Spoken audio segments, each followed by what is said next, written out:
तो आज का टॉपिक यूपी के मेले हैं। हाँ बिल्कुल। चलो अब पहली स्लाइड देखते हैं। ठीक है, देखते हैं इसमें क्या है। देखो, इस स्लाइड में उत्तर प्रदेश का एक सुनहरा मतलब एक गोल्डन नक्शा दिखाया गया है। और मैं देख पा रही हूँ कि इस पर 4 लेबल्स भी मार्क किए गए हैं। एकदम सही। अगर हम कंटेंट को ब्रेक डाउन करें तो पहली जानकारी है कि संस्कृति विभाग की स्थापना 1957 में लखनऊ में हुई थी। 1957 लखनऊ, ठीक है। और मेलों की बात करें तो सर्वाधिक मेले मथुरा में लगते हैं। इनकी संख्या 86 है। और सबसे कम मेले कहाँ लगते हैं? स्लाइड के मुताबिक सबसे कम मेले पीलीभीत में लगते हैं और कुल मेले प्रतिवर्ष 2250 से ज्यादा लगते हैं। मेरा एक डाउट है, क्या यूपी में सच में इतने सारे मेले लगते हैं? हाँ, स्लाइड के अनुसार प्रतिवर्ष कुल 2250 से ज्यादा मेले लगते हैं, जिनमें सबसे ज्यादा 86 अकेले मथुरा में है। ये नंबर तो काफी विशाल है। तो याद रखें, सर्वाधिक मथुरा और न्यूनतम पीलीभीत। समझ गई। चलो अब अगली स्लाइड देखते हैं। इस स्लाइड में क्या विजुअल्स हैं? इसमें भारत का नक्शा है जिस पर 4 हरे डॉट्स बने हुए हैं और एक खास बॉक्स दिया गया है। ये कुंभ मेले के बारे में है ना? हाँ, कुंभ 4 जगह लगता है। हरिद्वार में गंगा नदी पर, उज्जैन में शिप्रा नदी पर, प्रयागराज में गंगा यमुना सरस्वती संगम पर और नासिक में गोदावरी नदी पर। अच्छा, मेरा एक सवाल है, महाकुंभ कितने सालों बाद आता है? स्लाइड के खास बॉक्स के अनुसार महाकुंभ 144 साल बाद आता है और इसकी शुरुआत हर्षवर्धन ने की थी। और ये जो नीचे यूनेस्को धरोहर वाला पॉइंट है, ये एग्जाम के लिए बहुत इंपॉर्टेंट लग रहा है। बिल्कुल।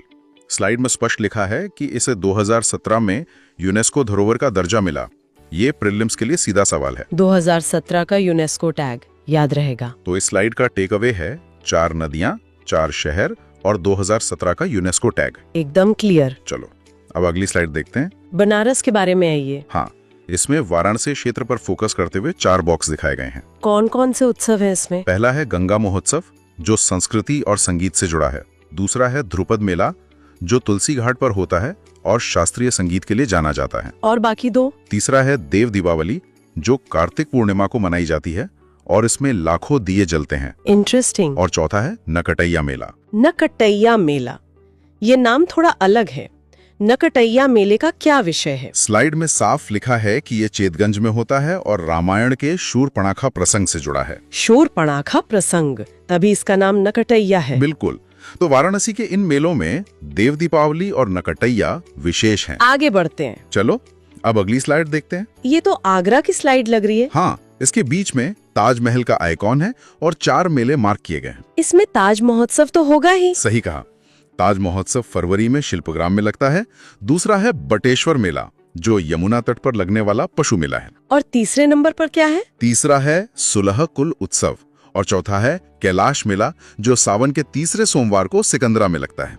मेरा एक डाउट है, सुलह कुल उत्सव की खासियत क्या है? स्लाइड के अनुसार ये हिंदू मुस्लिम एकता का प्रतीक है। अच्छा, ये एक अच्छा हिस्टोरिकल पॉइंट है। तो आगरा मतलब ताज, पशु मेला और सुलह कुल। आगरा डिकोड हो गया। चलो अब अगली स्लाइड देखते हैं। इस स्लाइड का विजुअल क्या है? इसमें मथुरा वृंदावन क्षेत्र का मैप है और 5 अलग अलग आयोजन दिखाए गए हैं। ब्रज के लंग, कौन से आयोजन हैं ये? लठमार होली, जन्माष्टमी जो भाद्रपद अष्टमी को होती है, वृंदावन में हरिदास जयंती जहां ध्रुपद गायन होता है, और मथुरा शहर में? मथुरा शहर में मुड़िया या जिसे कंस मेला भी कहते हैं वो लगता है, और विश्राम घाट पर यमुना चुनरी उत्सव।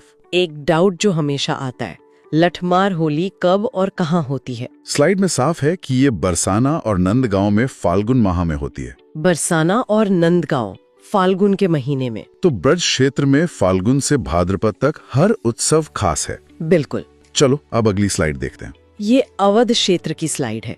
इसमें क्या विजुअल्स हैं? इसमें अवध क्षेत्र पर फोकस है और 2 मुख्य इवेंट्स की जानकारी दी गई है। पहला तो लखनऊ महोत्सव होगा। हाँ, लखनऊ महोत्सव जो अवधी कला से जुड़ा है, और दूसरा है देवा शरीफ मेला। देवा शरीफ मेला किसकी याद में लगता है? स्लाइड के अनुसार ये वारिस अली शाह से जुड़ा है और कार्तिक माह में लगता है।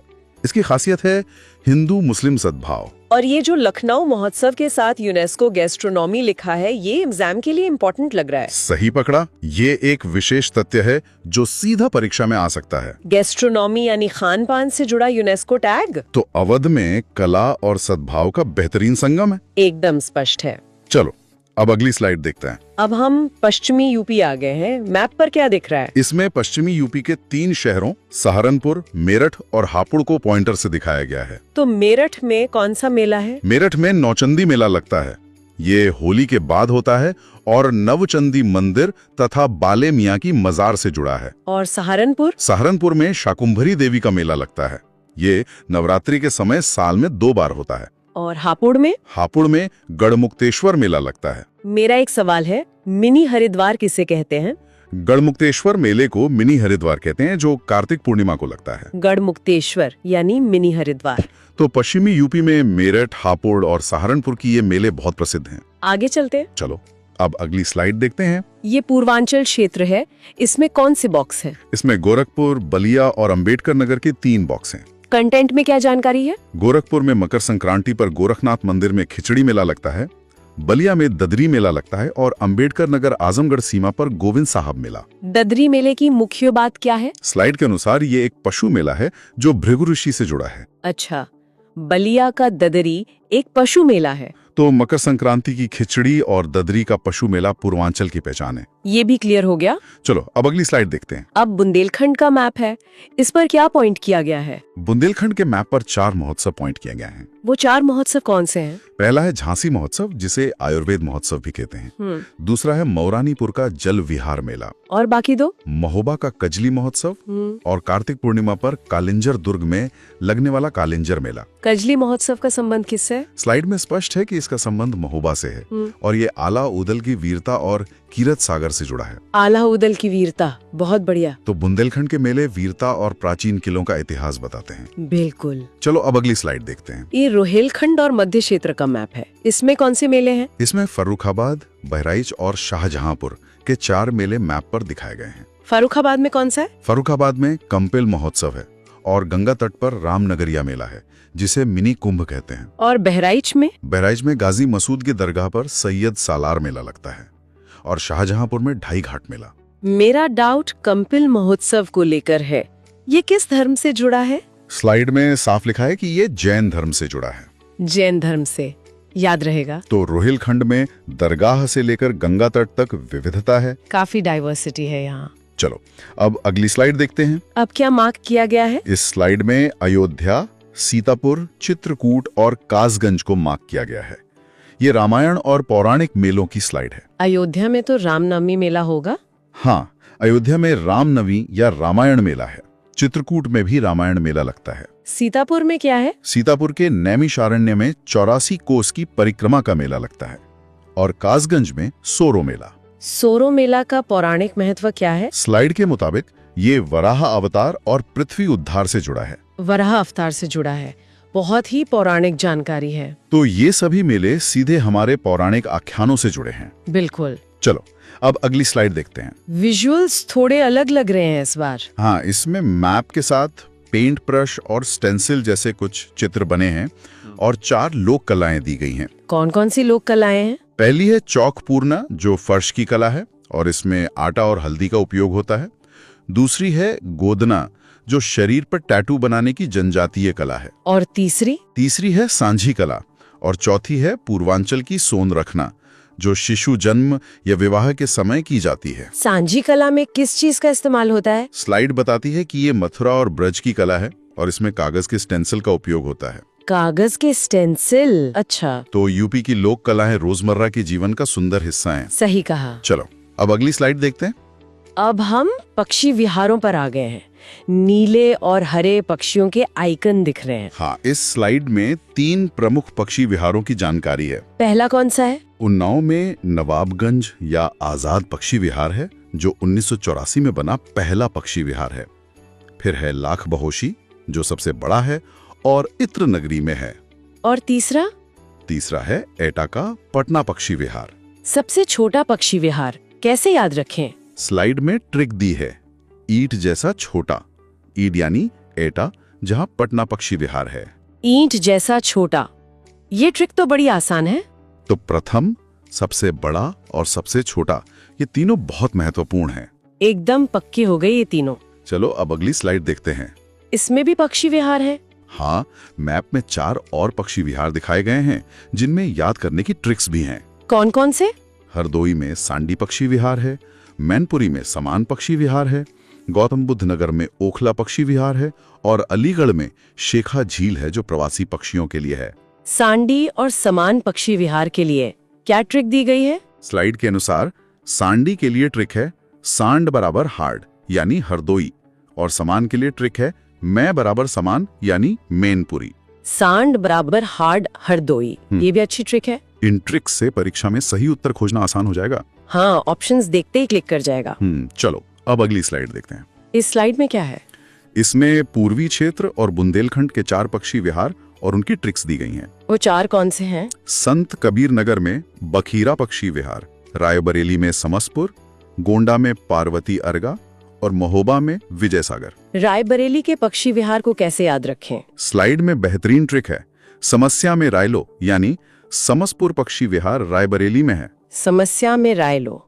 और बखीरा के लिए बखेड़ा नहीं करते, पार्वती अर्गा के लिए गोद में पार्वती और विजय सागर के लिए विजय का मोर। ये ट्रिक्स सीधे दिमाग में छप जाने वाली हैं। चलो अब अगली स्लाइड देखते हैं। अब हम बांध यानी डैम्स पर आ गए हैं। इसमें क्या फोकस है? इसमें ललितपुर और झांसी को फोकस करते हुए बेतवा नदी तंत्र के 4 बांध दिखाए गए हैं। कौन से 4 बांध? ललितपुर में बेतवा नदी पर माता टीला या रानी लक्ष्मीबाई बांध है, वहीं राजघाट बांध भी है। झांसी में बेतवा नदी पर पारीक्षा बांध और सुकमा डुकमा बांध है। कौन सा बांध यूपी और एमपी का संयुक्त प्रोजेक्ट है? स्लाइड में राजघाट बांध को यूपी और एमपी का संयुक्त प्रोजेक्ट बताया गया है। राजघाट बांध यूपी प्लस एमपी।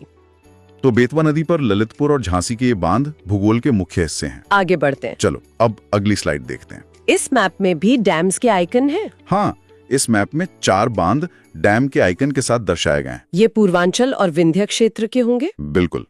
रेहंद नदी पर रेहंद या गोविंद वल्लभ बांध है। अर्जुन नदी पर अर्जुन बांध है। बाकी 2? चकिया में चंद्रप्रभा बांध है और मिर्जापुर में जिरगो बांध है। सबसे बड़ी कृत्रिम झील कौन सी है? स्लाइड के अनुसार रेहंद या गोविंद वल्लभ बांध पर स्थित झील सबसे बड़ी कृत्रिम झील है। और अर्जुन बांध की भी कोई ट्रिक है? हाँ, स्लाइड में ट्रिक है अर्जुन बराबर हमीर यानी अमीर, तो ये हमीरपुर में। समझ गई। तो पूर्वांचल के इन बांधों में रेहंद का नाम सबसे ऊपर आता है। वो सबसे बड़ा जो है। चलो अब अगली स्लाइड देखते हैं। ये जलप्रपात यानी वाटरफॉल्स की स्लाइड है। हाँ, इसमें 4 वाटरफॉल्स की जानकारी दी गई है। कहाँ है ये? चंद्रप्रभा अभ्यारण्य में राजदरी और देवदरी हैं।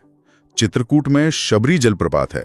मिर्जापुर में पिकनिक स्पॉट के तौर पर बिडम और टांडा हैं और सोनभद्र में मुक्खा है। शबरी जलप्रपात का महत्व क्या है? स्लाइड में लिखा है कि ये चित्रकूट में है और राम वनवास से जुड़ा है। राम वनवास से जुड़ा है इसीलिए खास है। तो विंध्य क्षेत्र के ये जलप्रपात अपनी प्राकृतिक सुंदरता के लिए प्रसिद्ध हैं। बहुत सुंदर। चलो अब अगली स्लाइड देखते हैं। अरे, इस स्लाइड में तो VS लिखकर 2 बॉक्स आमने सामने रखे गए हैं। हाँ, ये महत्वपूर्ण कंफ्यूजन पॉइंट्स हैं जो अक्सर परीक्षा में कंफ्यूज करते हैं। क्या लिखा है बॉक्स में? पहला है कजली वर्सेस कजरी, दूसरा है बखीरा वर्सेस कबीर मिला। कजली और कजरी में क्या अंतर है? स्लाइड के मुताबिक कजली महोबा का है और आला उदल की वीरता से जुड़ा है, जबकि कजरी मिर्जापुर का वर्षा ऋतु का लोकगीत है। ये महत्वपूर्ण कंफ्यूजन पॉइंट्स वाली स्लाइड एग्जाम के लिए सबसे ज्यादा इंपॉर्टेंट लग रही है। बिल्कुल, एग्जामिनर अक्सर कजली, कजरी और बखीरा कबीर मेला में फंसाने की कोशिश करते हैं। इसे अच्छे से रट लें। बखीरा और कबीर मेला का क्या है? बखीरा संत कबीर नगर का पक्षी विहार है, जबकि कबीर मेला मगर संत कबीर नगर का आयोजन है। तो परीक्षा में इन्हीं छोटी छोटी गलतियों से बचना है। एकदम सही। चलो अब हमारी आखिरी स्लाइड देखते हैं। ये एक समरी स्लाइड लग रही है। हाँ, ये एक समरी स्लाइड है जिसमें पूरे यूपी के मैप पर 5 मुख्य पॉइंट्स का क्विक रिकैप है। क्या क्या है रिकैप में? सबसे बड़ा मेला कुंभ प्रयागराज में, पशु मेला है बटेश्वर आगरा में और ददरी बलिया में। हिंदू मुस्लिम एकता का प्रतीक है नौचंदी मेरठ में और सुलहकुल आगरा में। और देवताओं की होली? देवताओं की होली देव दीपावली को कहते हैं, जो वाराणसी में होती है। जनजातीय मेला कहाँ लगता है? स्लाइड के रिकैप में स्पष्ट है, देवी पाटन बलरामपुर में। ये क्विक रिकैप बॉक्स तो लास्ट मिनट रिवीजन के लिए एकदम परफेक्ट एग्जाम हैक लग रहा है। बिल्कुल, ये स्लाइड पूरी क्लास का निचोड़ है। इस एक स्लाइड में आपका आधा आर्ट एंड कल्चर रिवाइज हो गया। ये सच में बहुत हेल्पफुल है। तो हमने यूपी की कला, मेले और भौगोलिक तथ्य देखे, लेकिन एपिसोड का समापन करते हुए जरा सोचिए 2250 से ज्यादा मेलों को आयोजित करने के पीछे की अर्थव्यवस्था और रोजगार का मॉडल कितना विशाल होगा। ये तो मैंने सोचा ही नहीं। ये आपके लिए खुद से एक्सप्लोर करने का एक नया विषय है। इतने बड़े आयोजन बिना किसी कॉर्पोरेट स्ट्रक्चर के सदियों से चल रहे हैं। ये सच में एक बहुत ही गहरा विचार है। आज के इस डीप डाइव में सारे डॉट्स कनेक्ट हो गए, मजा आ गया। चलिए, इसी के साथ हम आज की चर्चा को यहीं विराम देते हैं। आप सभी श्रोताओं को भी इस सफर में हमारे साथ जुड़ने के लिए धन्यवाद। मिलते हैं अगली बार।